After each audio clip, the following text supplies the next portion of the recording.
வேளால் என்னை காக்க வெந்து வந்து வர வர வேலாயுதனார் வருக.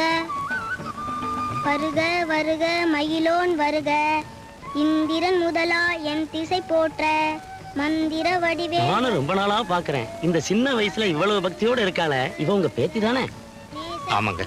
ஆண்டவனோட இவ்வளவு ஐக்கியம் ஆயிட்டாளே, என்ன காரணம்? அது ஒரு பெரிய கதைங்க. இவ பேரு வள்ளி. இவ கூட பிறந்ததுக்கு அந்த 2 குழந்தைகளும்.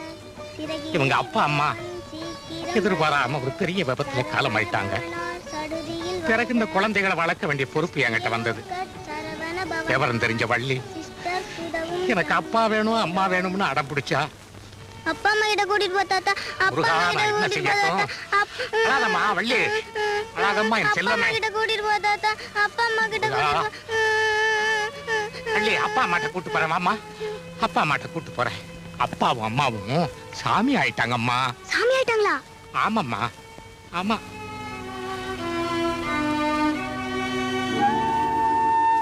அம்மா என்கிட்ட பேசுங்கம்மா. அப்பா பேசுங்கப்பா. பேச மாட்டீங்களா? அம்மா என்கிட்ட பேசுங்கம்மா. அப்பா பேசுங்கப்பா. இப்படி எல்லாம் பேசுனா சுவாமி உங்ககிட்ட பேச மாட்டாருமா. சுவாமிக்கு பிடிச்ச மாதிரி நீ நடந்துக்கணும்.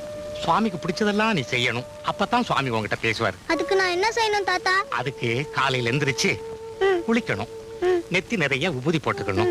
பயபக்தியோட சுவாமியை கும்பிடணும். எங்க வள்ளி கும்பிடுமா பாப்போம். முருகா, இன்னைக்கு வள்ளிய சமாதானப்படுத்த முருகனைத்தான் அப்பா அம்மான்னு சொன்னேன். இன்னைக்கு அவ மூச்சு பேச்சு எல்லாமே முருகன் தான். முருகா,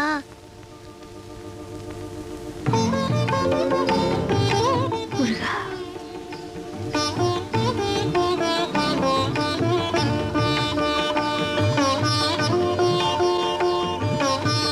துதிப்போர்க்கு வல்வினை போம், துன்பம் போம் நெஞ்சில் பதிப்போர்க்கு செல்வம் பலித்து கதி தோங்கும், நிஷ்டையும் கைகூடும்.